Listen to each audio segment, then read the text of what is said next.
TRC Conversations, man. First episode, man. Cardi B. Cardi B. Bel Khalis Almanzar was born and raised in the Bronx in New York City, New York.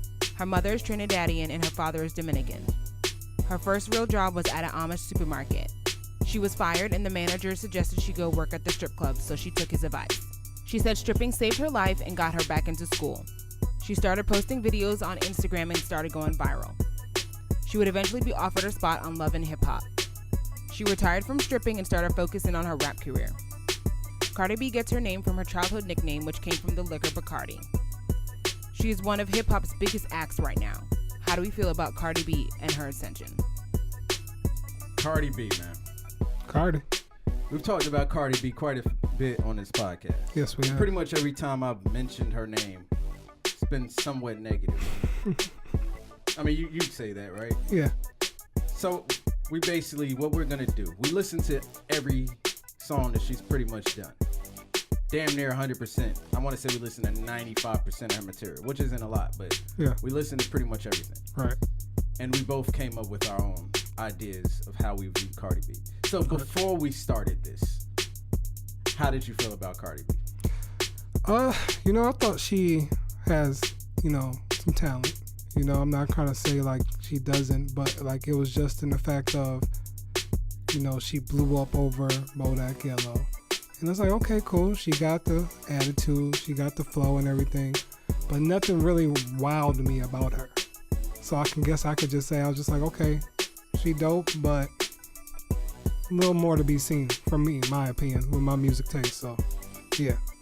Yeah, when I first heard her, I think the very first time I heard her was Rundown. Okay. And I thought it was okay. I wasn't blown away. And then, Bodak Yellow came out, and then it's just like all of a sudden she's like the greatest thing since sliced bread. And I gotta admit, this is one of my flaws. When I hear stuff like that, I immediately get kind of mad. Just because it's just like and it's like I'm comparing her to Rapidy rappers. Mm-hmm. And I was just like, she can't out-rap Rhapsody. Mm-hmm. She can't out-rap Remy. She can't out-rap Nicki when she's serious and she's on her shit. You know what I'm saying? She can't out-rap LaKaylee. So what's the buzz? I'm not paying attention to the fact that she got a dope track out. It's a dope song. It's a hot song. Let it rock out. No, right. I'm trying to say no. There's other rappers that rap better. Right. So then we go back in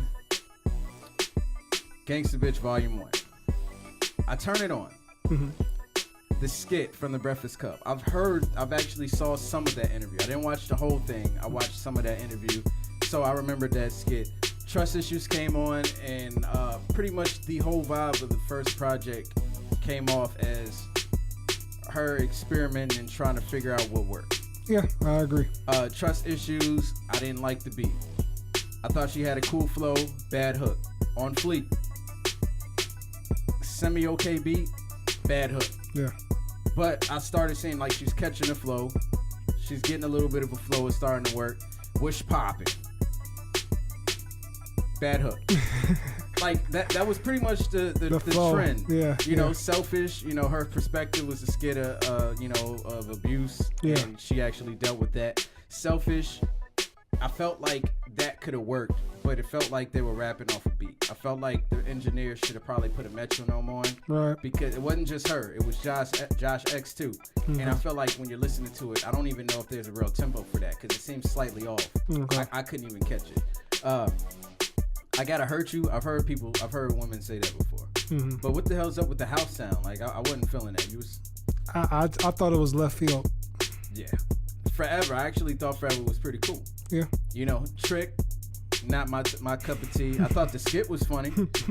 But the song's not really my cup of tea. Lil Thot, it's cool. It's alright.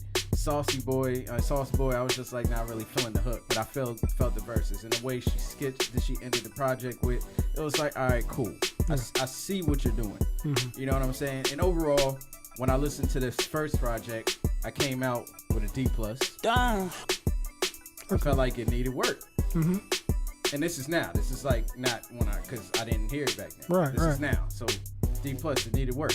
So I got through with it, and then it was just like, I saw that there was potential. It wasn't like she was trash like I was, initially thinking. Yeah, my initial thought process. She actually had some good ideas, good concepts.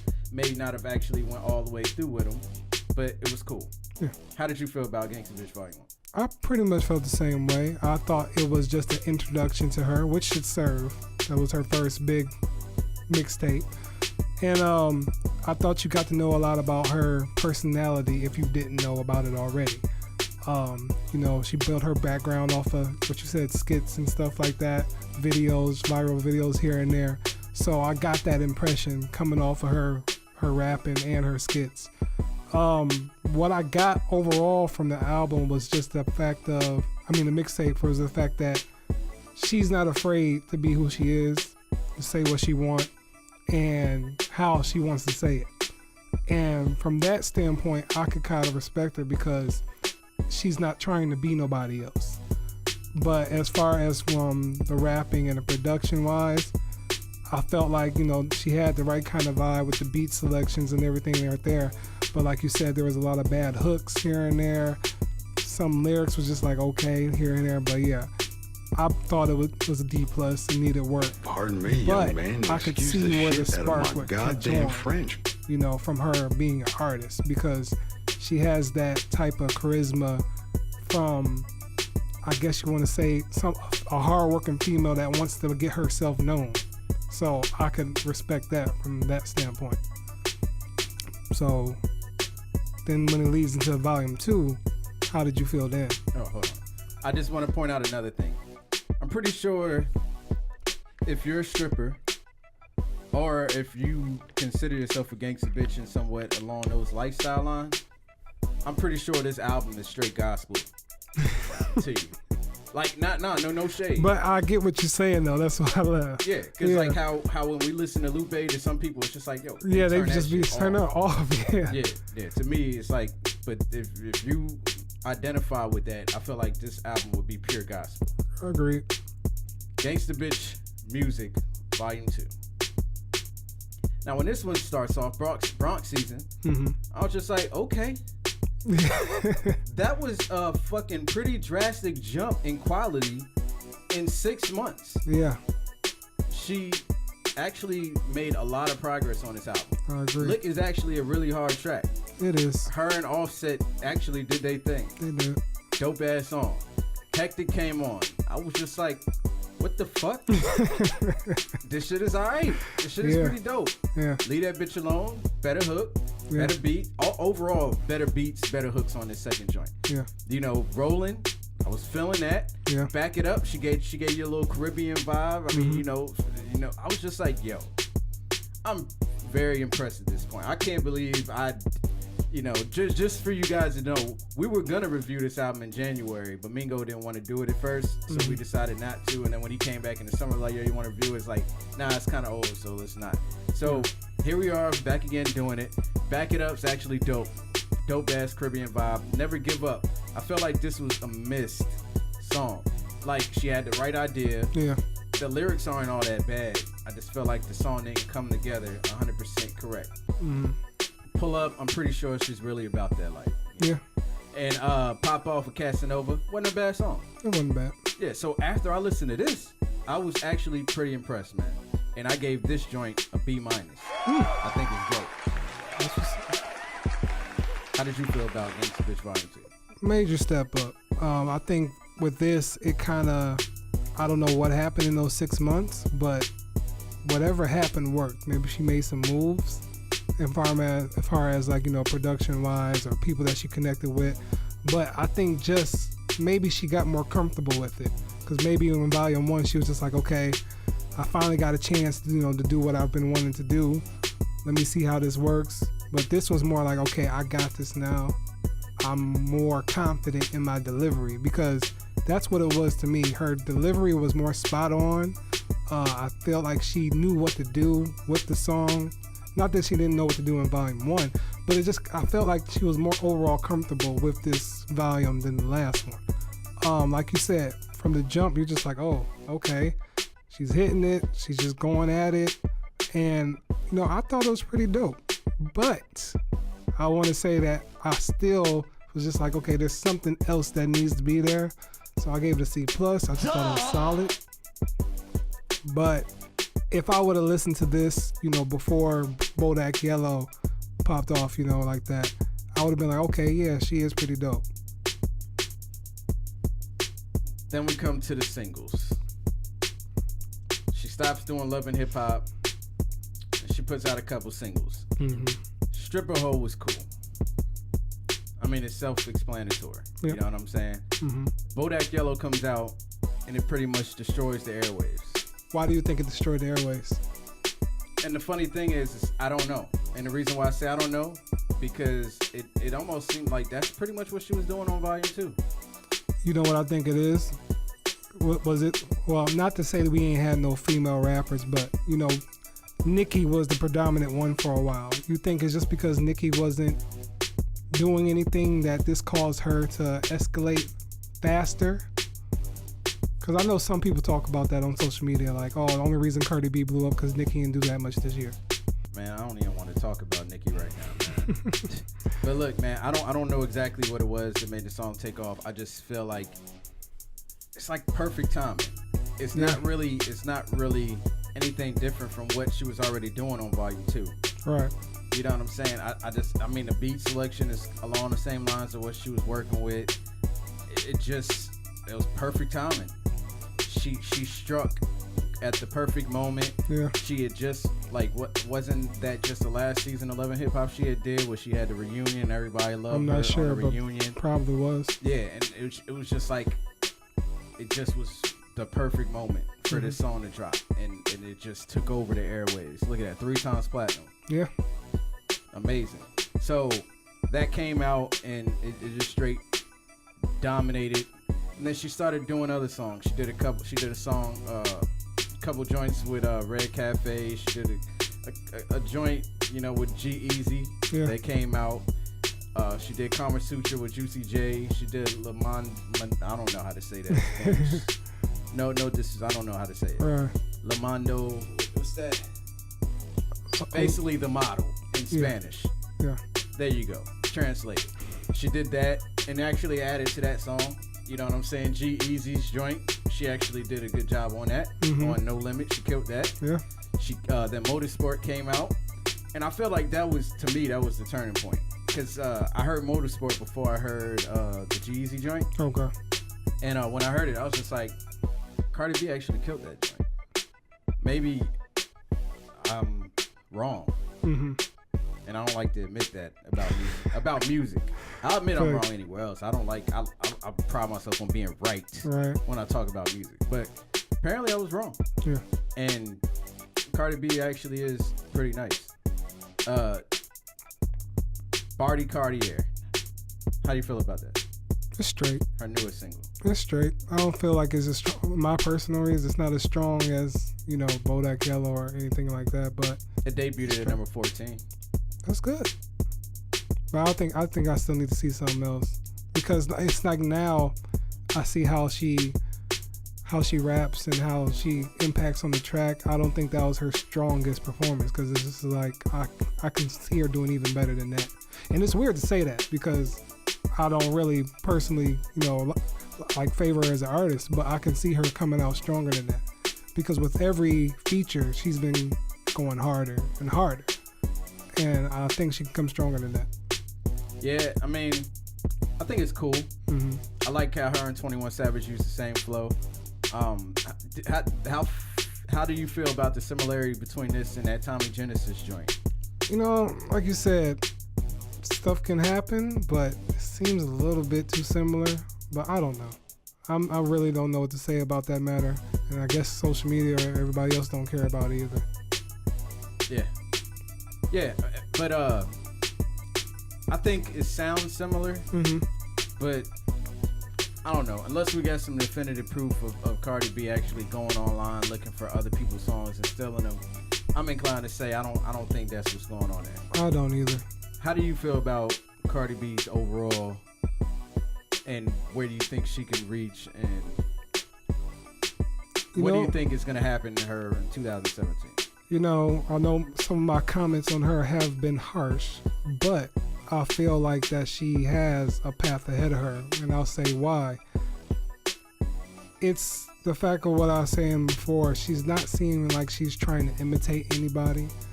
She really seems like she's definitely in her own lane, and I think that's what appeals to the general public, that she has a certain character, a certain spark about her.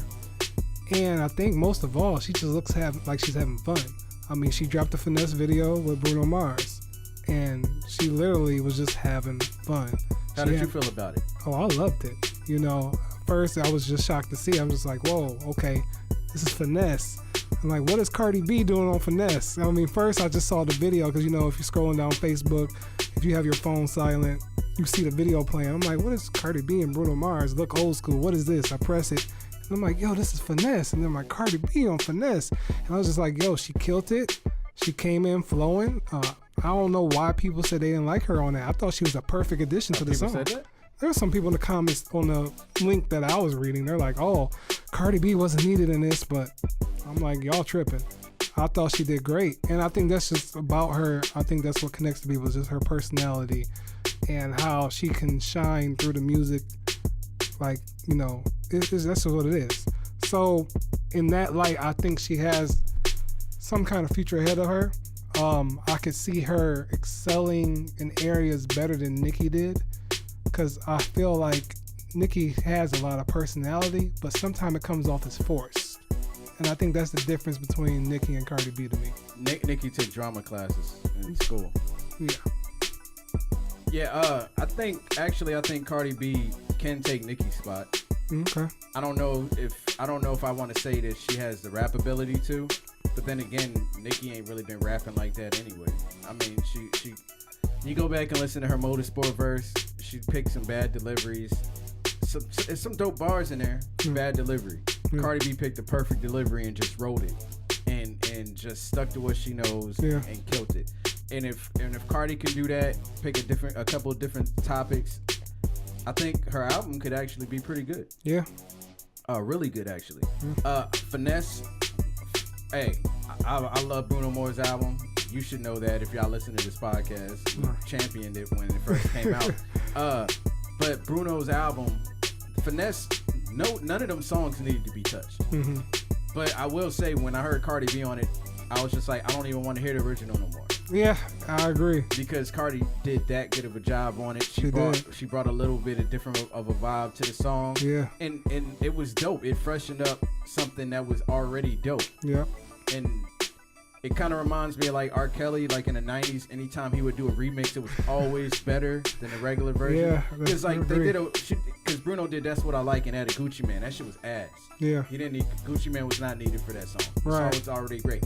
Like I said, Cardi B was not needed. Yeah, but her on the song actually makes the song better. I agree. So if that's what happens, then that's cool. I'm pretty sure she's got some more features coming out that she's been keeping tight-lipped about. Right. And I think she could probably take the spot as the top, like, as far as money drawing female rapper in hip hop right now. Yeah.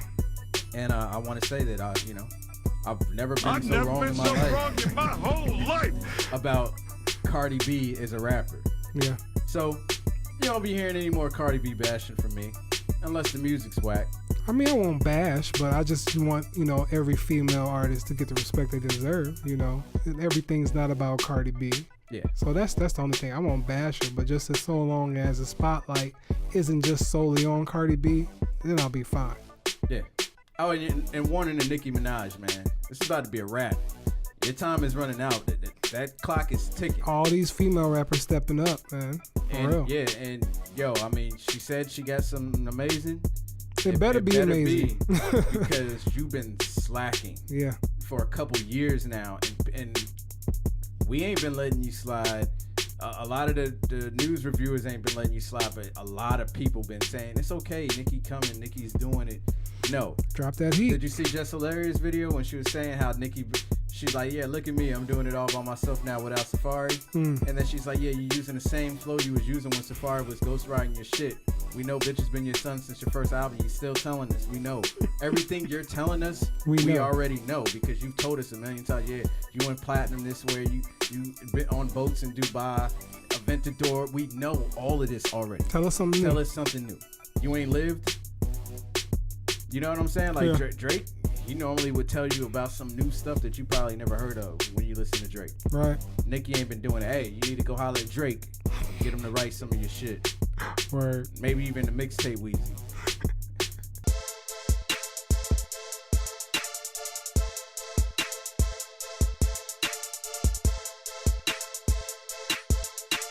Yo, you looking for TV reviews, music reviews, movie reviews?